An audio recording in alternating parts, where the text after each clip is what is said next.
ano, mga gusto po namin na ano po.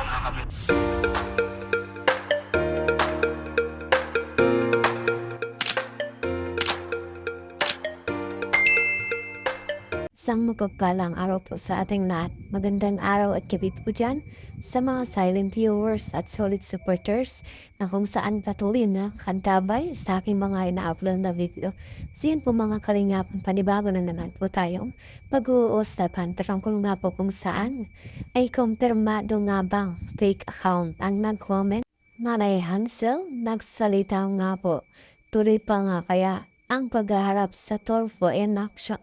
Yan nga po ang ating pag-uusapan maya-maya na lamang. Kung kaya ay lagi kong hiling sa inyo bago tayo magbigay ng ating mga comment at opinion. Itapusin po muna natin ang kabuuan ng video. Nang sa ganun nga po ay apma po ang ating i-comment mga kalingap at lagi ko rin nga pumiling sa inyo.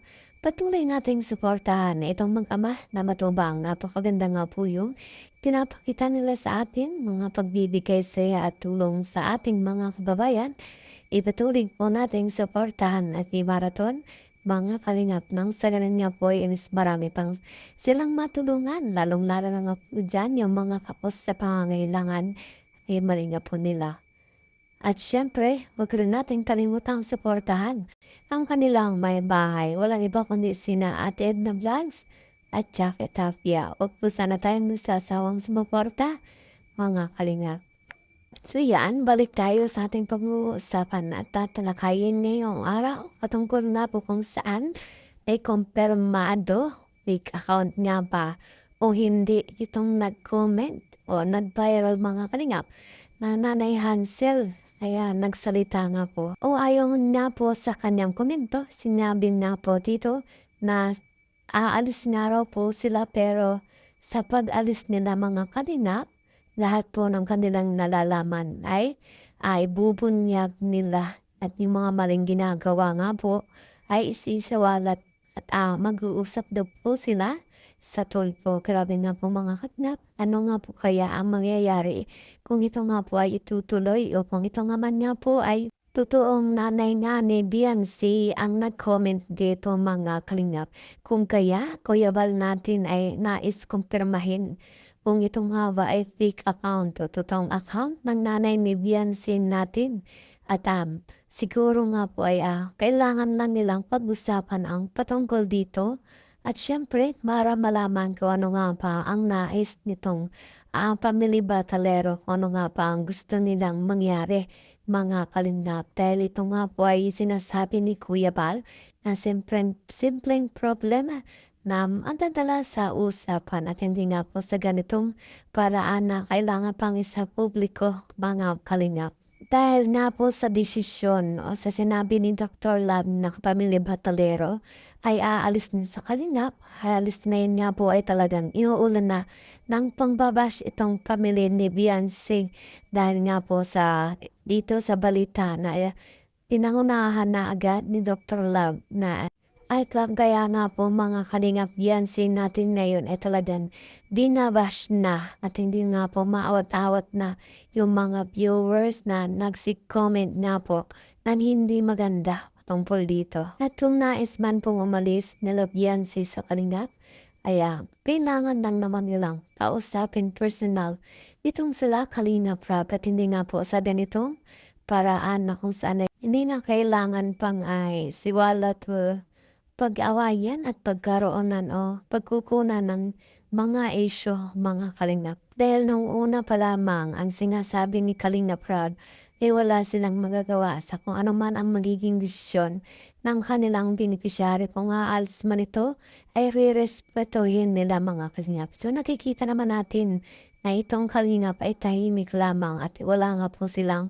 pinapaalis at dahil itong magulang ni Beyonce o sila Beyonce ay sila mismo ang kusang aalis. Wala nga pong magagawa kung yan nga po ang kanilang desisyon. At syempre, alam din naman natin, respetuhin yan nila Kalingap Rab, Kuya Bal at sa mga nagsasabi na kapag isa ka sa naging kalingap ay hawak ka na Sa liig yan nga po ay walang katotohanan at ang lahat ay hindi pinipigil sa kung ano man ang kanilang magiging desisyon. Bukod pa nga po dyan ay may ibang dako tayo na kung sana ito nga po Kuya Bal natin ay naghahanap mga katotohanan at gustong kumpirmahin kung itong account na ito ay fake account or dummy account na siya nga kunan nga po ng pambabash ng mga komento na talagang Mga kaibigan. Kumputahin ko lang po si Hansel, kung sino man nandoon, at alamin ko lang kung siya yung nag-message, nag-comment sa live ko. Ang plano sana namin, mag-usap tayo ng maayos. Pero, sobra na ang pagbababoy mismo ng tatay mo. Oh. Mga kalingap namin para i-confirm natin kung talagang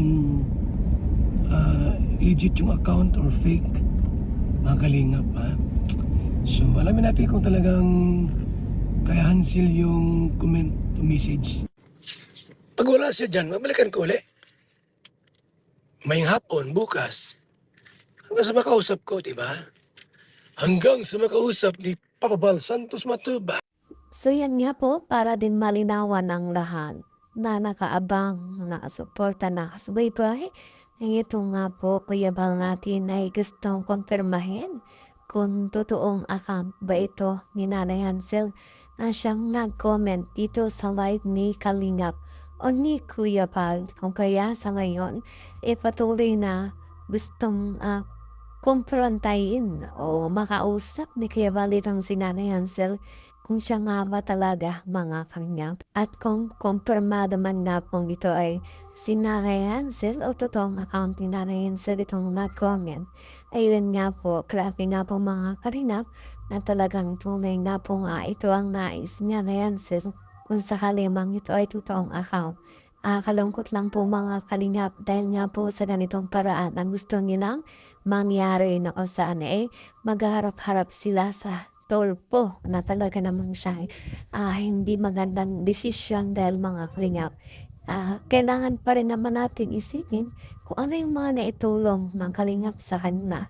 Siyempre, kung hindi rin naman dahil sa kalingap, hindi nga po gaganda ang kanilang buhay. At siyempre, sa tulong din ng mga sponsor. Pero ang tanging hiling ng lahat na sana ay matapos na ang isyong ito dahil mga kalingap itong si talaga o si Beyonce natin ay hindi na nga po okay mga kalingap at medyo apektado na siya sa mga nangyayari.